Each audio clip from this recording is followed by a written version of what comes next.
Scene on BBC Radio London with Aurie Styla. This is The Scene. The vibe on that one is such a good song. Budapest by George Ezra. My name's Aurie Styla. You're listening to The Scene on BBC Radio London every Monday 8 till 10, but not just on a Monday. On a Tuesday, you've got Clara Hermit. Wednesday, Judy Love. On a Thursday, you've got Jasmine Dotawala. And on a Friday, you've got the dynamic duo, Salma El-Wadani and Lion Hart.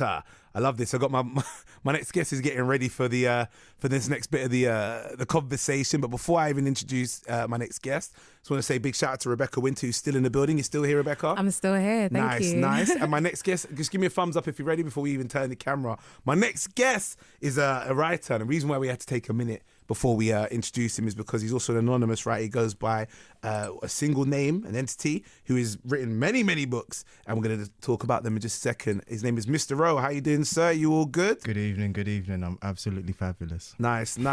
Firstly, why the anonymity? I don't think there's anyone doing that at the moment, and it kind of gives a bit of mystery to what I write. So instead of just focusing on me and what I look like and who I am and who I know and who I'm related to, you're just really focused on the books and the stories and the characters that I'm trying to create. Nice. Camera tricks might think that you and me are the same person because we look like we've got the same glasses on right now. Only thing is I got longer hair. Specsavers special. No, fire. No, Saint Laurent. Don't upset me. My glasses are not Specsavers special. Don't try to put me in that. No. Let's not do that, bro. I'm not saying anything's wrong with Specs. I'm just saying mine and not them. All right? I didn't buy yours. I've had mine for a minute. They're falling apart. It seems, to be honest. No, I'm playing. So, talk to me. You've been writing for a while. 2001, you were first published. 18 years it's been.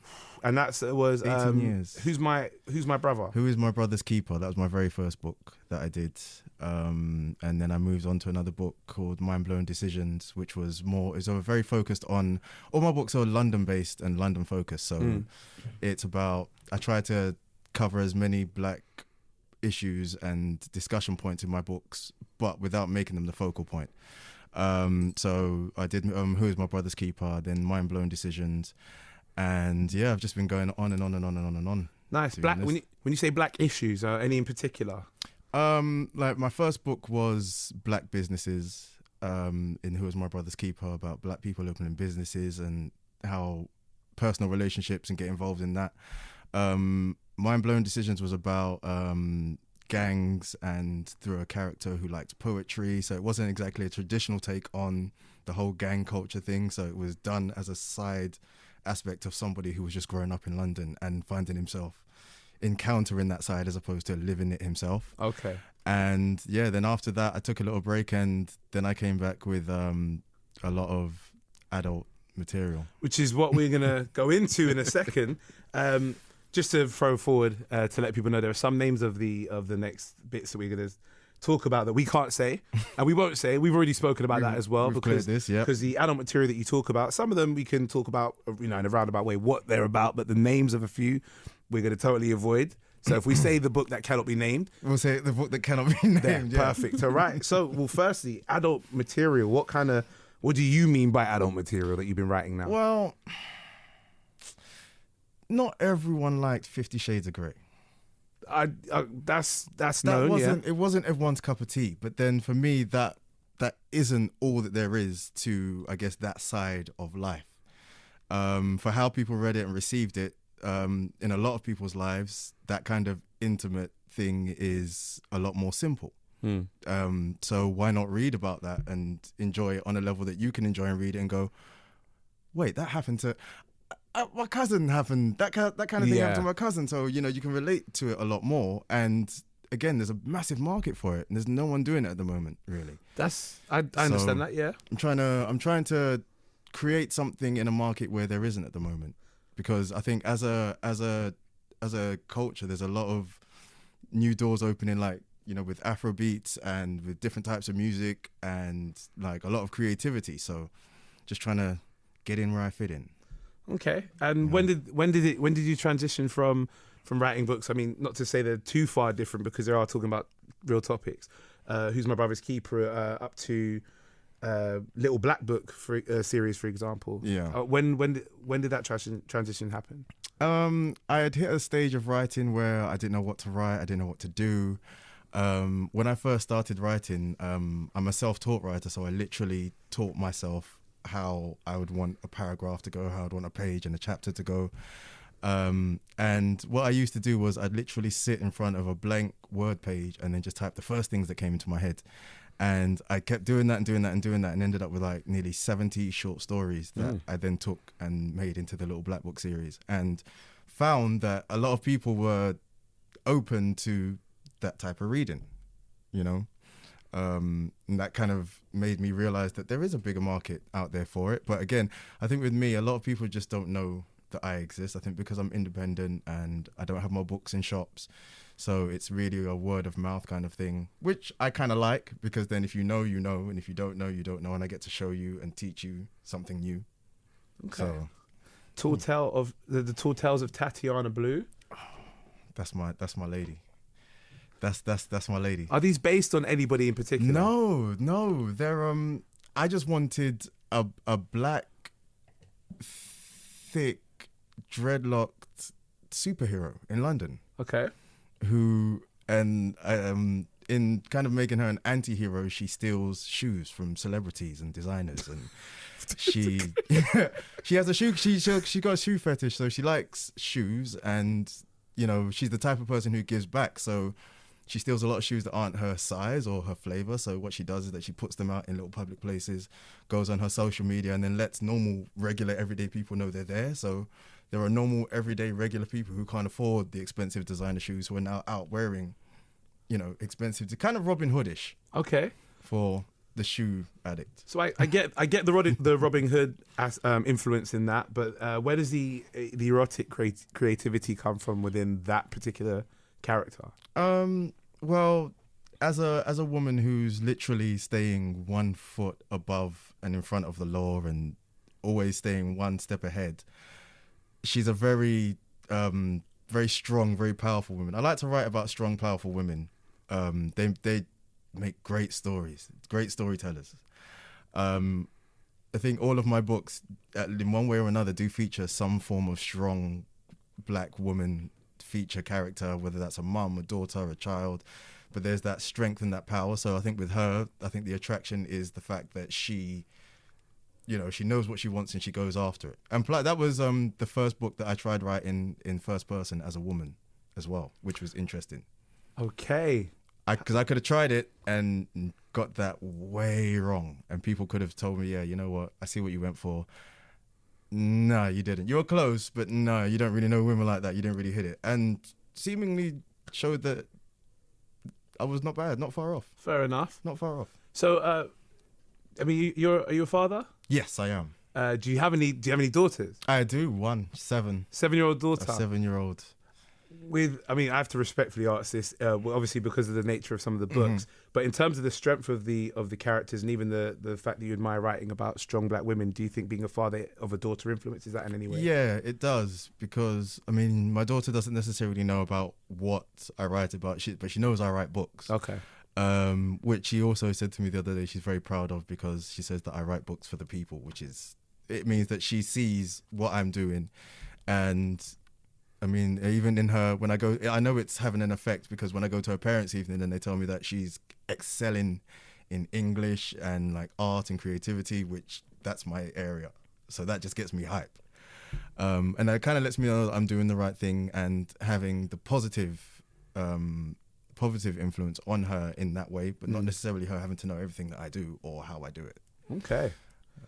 And I'm looking at here some of the names of these books. Some, like we said, we cannot say. This one, I believe we can. It's not been highlighted at all.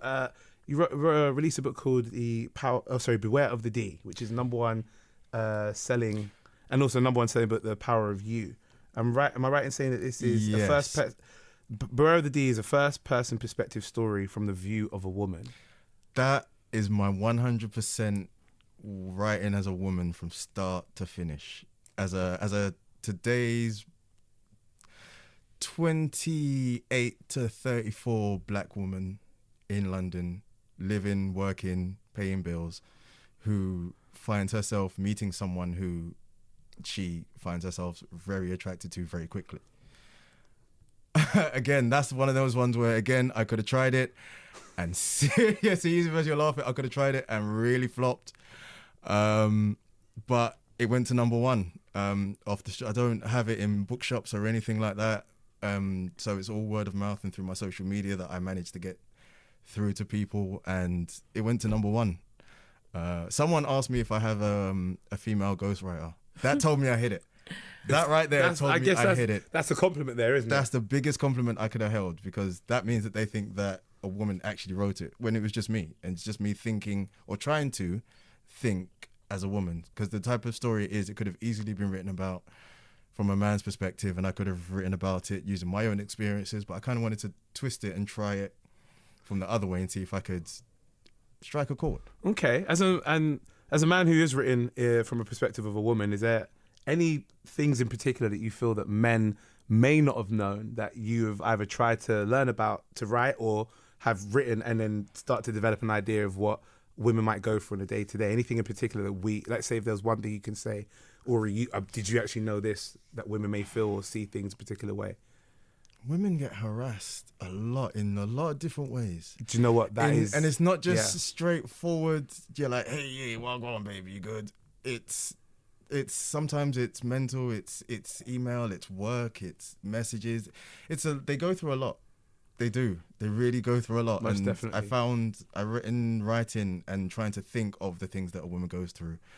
It then made me think of, I guess, my own interactions as in growing up and how I've approached women, how I've dealt with women. So it's been a learning experience completely. Nice. It's good to hear that. I mean, Rebecca Winter's in the house, right? Yeah. Hearing a man talk from that perspective, how do you feel? It's amazing. To some extent, it just means that you guys really do know a lot, don't you? I'd like to say all of us, but there's some that still need to learn, I guess. A lot. So you can teach them. That's and hopefully that's and the worst thing is that the book that we can't talk about is kind of taking that where there's just women empowerment and teaching. Okay. Right. Can't say anything more than that. You can't. You really can't say more than that. Do you know what? I'm gonna show Rebecca. I'm gonna show you the name of the book, because obviously you're gonna be interested in to see. I am. It's the one that's highlighted in the pink there, and you know why we can't say, but that's but yeah. And she's not gonna say that's cool. So cool. Thank you very much. So that's the book, because obviously you sound like you're inspired by it, so that's something to maybe look into. I had the name from my mother, but yeah. So, Mr. O, what's next for you, sir? I mean, you've got I've seen there's a series, a letter series that you have, that you've been releasing, and you're going to release the third and final part, which is around what we've just spoken about. Yeah, but beyond that, X and Y, which is coming out next month. Aurie, I think this is your kind of thing. One, because I've written you in the book as hosting.